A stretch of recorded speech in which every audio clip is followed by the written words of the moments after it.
মানুষের কাছে সোনার হরিণ আইপিএল। অর্থ, যশ, খ্যাতির হাতছানি যেখানে নিয়মিত, কিন্তু সেই লোভকে দূরে ঠেলে দিলেন হ্যারি ব্রুকস। মেগা নিলামে ৬,২৫,০০,০০০ রুপিতে তাকে কিনেছিল দিল্লি ক্যাপিটালস। তবে ইংলিশ ব্যাটার শুধুমাত্র দেশকে প্রাধান্য দিতে অর্থের ঝনঝনানিকে উপেক্ষা করলেন। গত আসরেও ব্যক্তিগত কারণে পুরো টুর্নামেন্ট থেকে নিজেকে সরিয়ে নিয়েছিলেন ব্রুক। আইপিএলের নতুন নিয়ম অনুযায়ী একমাত্র মেডিকেল ইমার্জেন্সি ছাড়া আসর থেকে নাম প্রত্যাহার করলে শাস্তি হিসেবে আগামী ২ আসরের জন্য নিষিদ্ধ হবেন এই ব্যাটার। বিশ্বের সবচেয়ে জমজমাট ক্রিকেট আয়োজন ইন্ডিয়ান প্রিমিয়ার লিগ আইপিএল। যশ খ্যাতি যেমন আলাদা, অর্থকড়ির বিচারেও যার ধারের কাছে নেই কেউ। প্রতি বছর কয়েকশো ক্রিকেটার উন্মুখ হয়ে থাকে টুর্নামেন্টের অংশ হবার জন্য।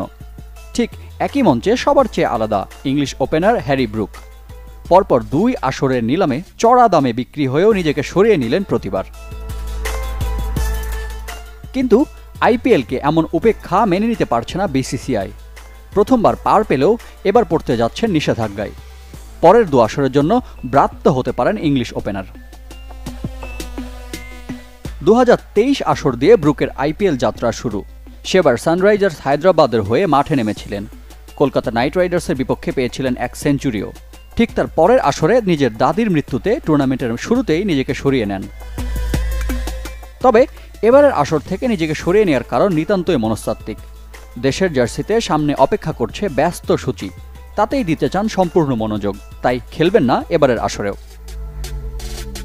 আইপিএল গভর্নিং বডির নতুন নিয়মে কোনো বিদেশি ক্রিকেটার নিলামে নাম লেখানো এবং দল পাওয়ার পর যদি ইনজুরি ও মেডিকেল ইমার্জেন্সি ছাড়া টুর্নামেন্ট থেকে নিজের নাম প্রত্যাহার করে নেন, তাহলে পরবর্তী ২ আসরে নিলামে অংশ নিতে পারবেন না।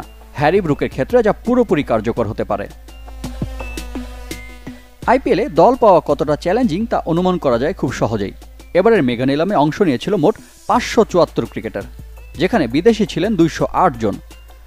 ২ দিনের নিলামে ১০ ফ্র্যাঞ্চাইজি মিলে বিক্রি হয়েছে মোট ১৮২ জন ক্রিকেটার। এর মধ্যে বিদেশি ছিলেন মাত্র ৬২ জন, যেখানে ব্রুককে ৬,২৫,০০,০০০ রুপিতে কিনেছিল দিল্লি ক্যাপিটালস। হ্যারি ব্রুকের অনুপস্থিতিতে বেশ বিপাকে তার দল। ২২ মার্চ শুরু হতে যাওয়া টুর্নামেন্ট সামনে রেখে ১০ ফ্র্যাঞ্চাইজির ৯টি ইতিমধ্যে তাদের অধিনায়কের নাম ঘোষণা করেছে। এ তালিকায় একমাত্র ব্যতিক্রম দিল্লি।